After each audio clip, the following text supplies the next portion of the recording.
Welcome back to the tried and tested Guardian film show. The formula's simple. We dig up 4 films from the release schedule, stitch them together with a few tortuous links, electrify them with critical debate, and occasionally lubricate them with the cold slime of disdain. And out of that steps something truly beautiful.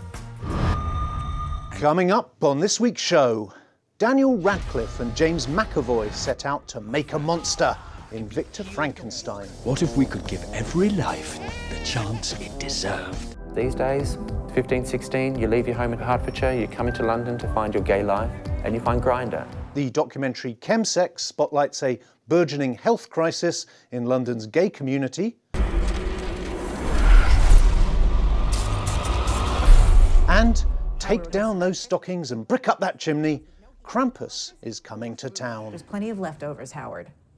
Beer it is. First up, Sunset Song, a richly poetic account of the turning of the seasons in northeast Scotland, adapted from the novel by Grassic Gibbon. Henry Barnes sat down with the film's director Terence Davies and star Agnes Dean.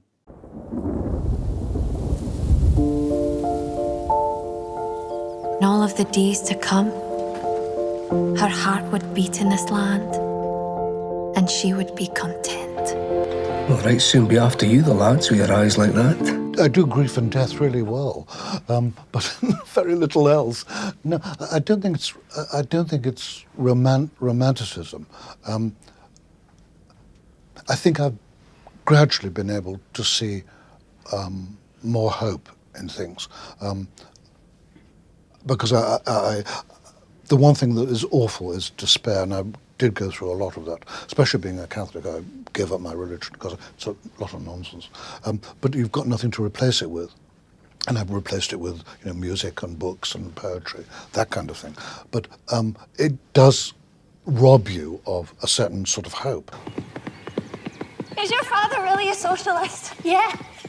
Jay says that all should be equal, rich and poor, men and women. He wants me to learn so that I'll be ready for the revolution. And if it doesn't come, well, I'll train to be a doctor. I think as a young woman, or even a young man, you always hope to be strong and to kind of endure what's going on in life. You don't know whether you are, and I think that's what Chris is. She has like an unknown, she's unknown to all these things. She can't like list, I am this, I am that. It's just in there. So then you hope that it is in there when you're going through things. They say Parliament's to pass a Conscription Act. That means if we don't volunteer, they'll make us go anyway. Well, it'll be a bit of a jaunt. Huh?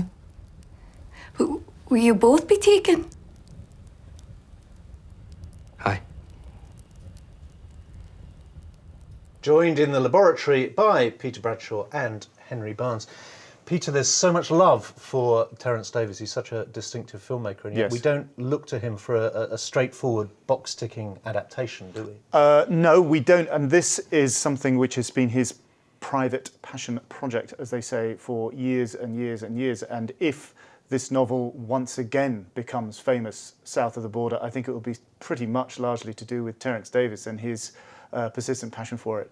I really love this. I thought it was great. It's very Terence Davies, even though it, in a really interesting way, it brought out what I found myself noticing with the Hardy-esque tones of this story. Certainly the references to Tess and I think Far From the Madding Crowd. Yeah. It is very Terence Davies in that, for all that it is overtly about the land and the countryside and North East Scotland, a lot of it happens indoors. There are the passionate, horrible, painful, tragic scenes that happen indoors with the thin fluting of the wind in the chimney piece. That's very that's Terence his Davies. wheelhouse. Yeah, exactly. And it brought me back to the themes of Distant Voices, Still Lives, the cruelty and the hardship of working class family life, and the sins of the father. Again, it's very compelling. It reminded me a little bit of Dreyer, actually, Carl Theodor Dreyer. It certainly had something of that. But basically, it reminds me of Terence Davies, really. I mean, it's a very, very Terence Davies piece. I think he's found in it working class scenes, working class scenarios, which are a generation before the working class urban existences of post-war, post-Second World War Liverpool. He's actually found a kind of pre-generational equivalent of those classic stories. And I was captivated by it. I was very absorbed by it. Folks blithe and young as themselves had once walked, talked, and taken their pleasure here. And she tried to tell Ewan of her daft fancy, but all he said was, aye. A little bit of Terence Malick in there too, in terms of sort of Days of Heaven, cornfields, and the magic hour light. Yeah, but not too much. And I think, crucially, this film is brutal in a way that, for me, something like The Deep Blue Sea wasn't. There was I mean, there's a fragility to that film which felt a little bit soft on occasion. And this film is really harsh and horrible. There's a particular scene that stayed with me since is where Peter Mullen's character has a fit. And then he crawls up in the mud in kind of like a beetle shape, and he's just screaming into the dirt. And you just think, this is horrible and beautiful, and I want to keep watching it, but I can't. I want to look away at the same time. And I think that's really this director at his best, is that he manages to match that beauty and that brutality together. He did that in Distant Voices, Still Lives as well, I think.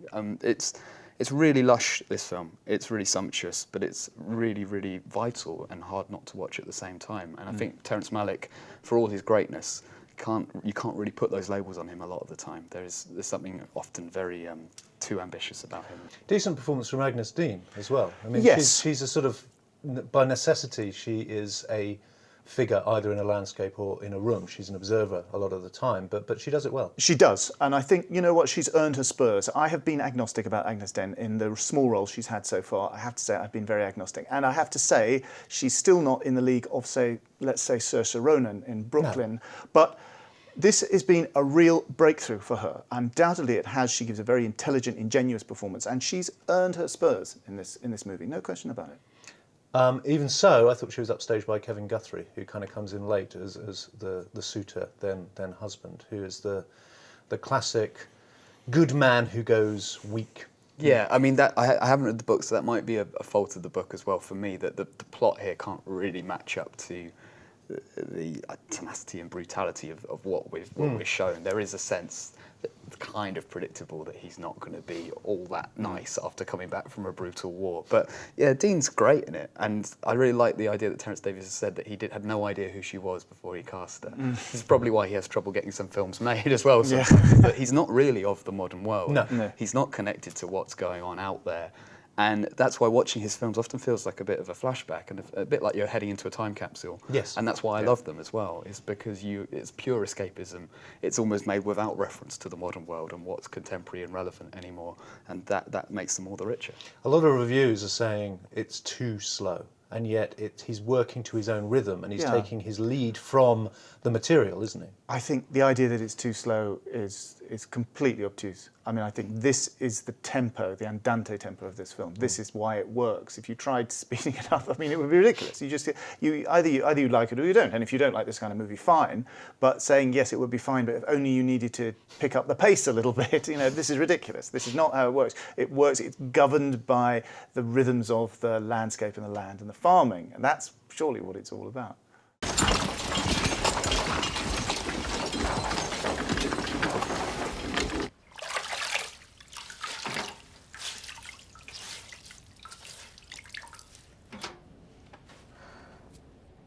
Look at my hands. Red with the scrubbing. You're daft. The place is fine. What more do you want? Less dirt. Maybe you like it, but I don't. Well, maybe I do. I like you right well. That's Terence Davies's bewitching sunset song. But obviously, if you prefer your films more high concept, your shocks more electric, and your acting more panto, there's always Victor Frankenstein, although, seriously, be careful what you wish for. It is a time of innovation and progress. Director Paul McGuigan plays Mary Shelley with the Frankenstein yarn in this galumphing, dunder-headed piece of steampunk Victoriana. James McAvoy is the obligatory mad scientist, Daniel Radcliffe his pensive circus freak assistant. All that's missing are the brains. It's alive. Peter, I look to you to rightfully flame this film. I wish I could. It's had terrible reviews. It has had some terrible reviews, not least from my colleague, this paper's US correspondent, Jordan Hoffman, who's given it a stonking one-star review. And I sat down to it thinking that that's sort of what I was going to do. But I have to put my hand on my heart and say, no, I did quite enjoy it. I'm usually very suspicious of reviewers who say it's bonkers, but I love it. That tends to mean it's a terrible film, but I've interviewed the stars and they're so nice and I can't bear to say anything Or I against just want to it. be contrary. Or I want to be contrary. That's true. But I did quite enjoy this. It is mad. There's a lot of steampunk craziness. James McAvoy gives it 110%, Yeah. just screeching, gurning, and eyeball swiveling, and just going barking crazy. It's like he studied at the Nick Cage school. Yeah, very, very Nick Cage, as Victor Frankenstein. And the idea that Igor can be reconfigured and repurposed as a bit of a hottie, really, as his bromantic co-lead, is just ridiculous. But there is quite a funny scene where he rescues him from the circus, where he has apparently, outrageously and plausibly been their medical officer, the circus's chief medical officer. All self-taught. All self-taught, with a collection of what seems to be very handsome medical textbooks, quite expensive documents, actually. And he lances his hump and siphons the pus out as if he's doing petrol. And it is a horrible scene, and yet it's quite funny. And there is, at the very beginning, what I think is actually genuinely quite a good idea, and if only they'd stuck with this, but they didn't, they made it the prototype monster, is cobbling together chimp and human and creating a homunculus that way. Not a bad idea for a Frankenstein reboot, not a bad idea at all. It kind of all goes to hell, of course it does, and I wouldn't seek to make a great deal of this movie because it is just chaotic. Too many subplots. Too many subplots. I liked Andrew Scott as the detective. He was good, but in the end of it, it sort of got away from them. It's a shame. But I can't bring myself to just slag it off because I did quite enjoy it. I'm not saying that you should approach this material with this great kind of crawling reverence. No. I think the Branagh version was guilty of that. And I really think, didn't yeah, like it. exactly. I'd rather watch this again than Kenneth Branagh's And version. yet, surely a kind of bad film that's laughing at itself is still a bad film. It's kind of, I don't know. You see, the thing is, even now, there are some bits that I don't think are unintentionally bad. I think the hump scene is an outrageous piece of black comedy, but intentionally so. And their prototype homunculus is, I think, a good idea. And I think James McAvoy is a good actor. He always sells it. He has a fantastic address to the camera. As for Daniel Radcliffe, well, I don't know. I mean, he may have been over-promoted by Destiny. I don't know. I'm not a huge wildly over-promoted by Destiny. Wildly I mean, over-promoted, he hasn't done anything that's entirely convinced me, ever. No. I mean, apart, of course, from Harry Potter, and perhaps even then you're not entirely convinced. I am. I liked Harry Potter, and I liked him in Harry Potter, but that's by the way. Mr. Frankenstein. Victor, please. I find your promise more than a little unsettling. Igor, speak up. What do you think? Everyday science and technology changes the way we live our lives. Well said, that man. McAvoy and Radcliffe putting on the Ritz in Victor Frankenstein. We now turn our attention to more serious matters with the documentary Chemsex, bankrolled by Vice and dragging a camera through the clubs and clinics of London's gay scene. Let's take a look. What is it that you're here to talk about today? Well, really, it's... The desperate subjects of the Chemsex documentary live for the weekend. They're medicating themselves with crystal meth and GHB and with sexual partners likewise under the influence. But this lifestyle is unsustainable, and below the radar, it's taking a toll. 5 gay men are being diagnosed with HIV every single day in London, just in London, and that's a huge number. Hen, where to start with this one? It's certainly an eye-opener. It's fascinating and it's harrowing and it's very grim. It's basically making the supposition that a lot of gay men are growing up not being able to accept their feelings for other men, not being allowed by their families, even families that are quite welcoming, to truly be themselves. So some of them take the resort of going to these parties where they get hammered out of their heads on whatever, have sex with various guys without protection often, and try and find some intimacy in all of that hedonism, I guess. And it's a really horrible watch this. It's really hard work, but it is great. It's revealing and interesting. I think the only problem I might have with it is that Vice do tend to over-egg the hipster pudding when it comes to tone and to how they set out their film. So there's an awful lot of the classic documentary drama. Yes. So this is a bad thing happening. And then you have loads of slow motion. Lots of filming inside gay sex parties, which is really interesting, but shot in a way that you were almost supposed to be fearful of them. I wondered about that. And I did think is this a little bit of almost gay panic in that, you know, these parties do happen and they are terrible. They have some terrible results, but there's a lot of men here also saying it's a way to build a community and for us to find people that care about us and have fun as well. There is a positive side to these, even if the result of them is often many, many people feeling like their lives have been lost. So is it truly responsible to shoot them in a way that seems quite so fearful and quite so otherworldly, I guess? And yeah, you're right, sort of scaremongering almost. It is scaremongering a little bit. I mean, and that is the point of the documentary. Yes. So it's a fine line to walk. Yes. It's really hard well, to get that scaremongering balance. and salacious. I thought that the first half strayed into that area a little bit, almost to the point of being a bit brass-eye. Yeah, with all it the was kind a of the little various bit. slang. Yeah, a bit cake. Yeah. A bit cake. Yeah, unfortunately. And yet it then takes a different turn, I guess, with the particularly the introduction of the character of David Stewart, who runs the clinic, who puts it in a context and explains it all and explains the complexity of this world. I was very, very, very grateful for his contribution in the film. I thought it was really interesting. It raises the issue of the fact that HIV has become medically manageable over the last 20 years, and these are the unintended consequences, that there is this new phenomenon of posing, HIV-positive sex, barebacking, all these things. Yeah. And HIV dissidents who yes, kind of refuse who don't to believe it. Was acknowledge not explained really in the film, but again, it's really interesting. I think there are issues that you could raise. If it is the biggest crisis in gay men's healthcare since the AIDS crisis 30 years ago, then what exactly are the numbers? Are people dying exactly? Or is everybody effectively high functioning at an addictive level? And I think this is what the film is suggesting. There's another question of what exactly is the scale of this problem? How many people exactly are affected? And is it in fact a parochial issue compared to the larger issues of homophobia and inequality generally? Are we talking about an urban hedonistic scene, which, although important, isn't in fact as large an issue as other issues which we could arguably be talking about? And I think those are permissible questions to talk about in the context of this movie. Powerful though it is, and I do think it is very compelling. At the end, it suggests that there is something regressive and infantile about chemsex. Is that as I understand it, the take-home message of this film, if that's not too reductive, is that gay men are being tempted into a world of furtive addiction and away from the openness and candour which has been so dearly won politically over the last decade or so.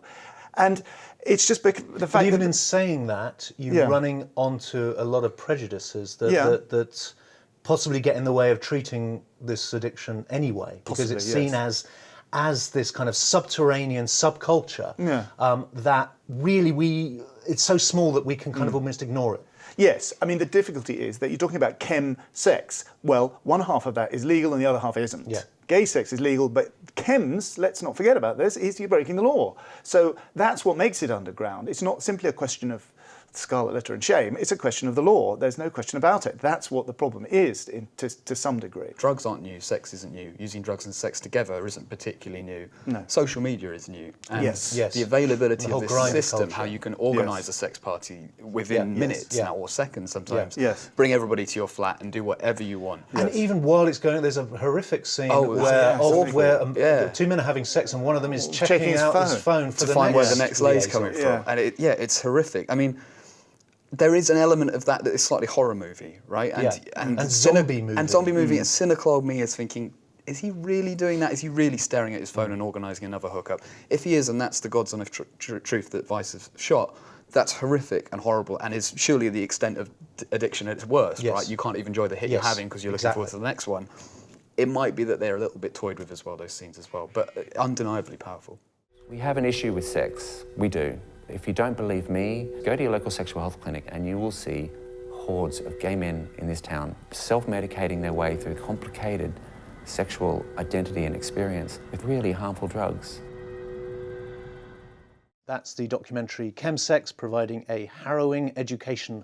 Probably safest to end the show on a festive note with a Christmas tale, except that even here, the schedule conspires to play cruel tricks on us. Santa's not coming. He sent Krampus instead. His name is Krampus. Kids, be warned. If you don't believe in Santa, and if you tear up your letter, then Christmas Eve takes a dark and dastardly turn. The lights go out, the family gets nervous, and then down the chimney comes an evil ancient spirit, the shadow of St. Nick. Krampus has presents. You might not like them. Henry, it's a Christmas movie in the Gremlins mode? Definitely. Bonkers this, but I quite liked it. I mean, it's okay. It's okay. It's very strange in that Universal have picked this up, so it's quite a big budget production. It's something that you'd expect something like Blumhouse Productions to do more of a thing with. So it is Gremlins. It's ripping off Home Alone a little bit. Right. It's ripping off National Lampoon's Christmas Vacation, that's which a good one. is a niche one, but it does it okay. And it's very strange. Normally you get an embargo on a film if it's particularly anticipated or studios are terrified that it's going to be terrible. Yeah. In this case, we got an embargo the day we saw it, which was yesterday, for release on Friday. So that in those 3 days, they think we can absolutely destroy this film. And it's really not worth the panic. It's not that bad at all. It's got some vip, it's got some vim, it's got a bit of energy to it. It's got Toni Collette racing around and screaming as gingerbread men pull her hair to pieces. What else has it got? A Jack-in-the-Box with a huge maul that opens up in really gory style. It's, again, like The Hunger Games Mockingjay Part 2, it's really pushing the certificate to the limit. It is a kid's horror film, but it's really quite gruesome, grisly and horrible as well. And not terrible, so I don't know why they're quite so worried about it. And all based on an ancient legend. All based on ancient German folklore. And handily, there's a granny who only speaks German, who explains it only in German for you. So German is terrifying, first of all, so that's going to be scary. She's old, so that's scary as well. And then the combination of the two is almost too much to bear. So she sits by the fire, explains it in a kind of grim fairy tales way, and and it rolls on from there. It's really not that bad, but it's not that great either. He is the shadow of St. Nicholas.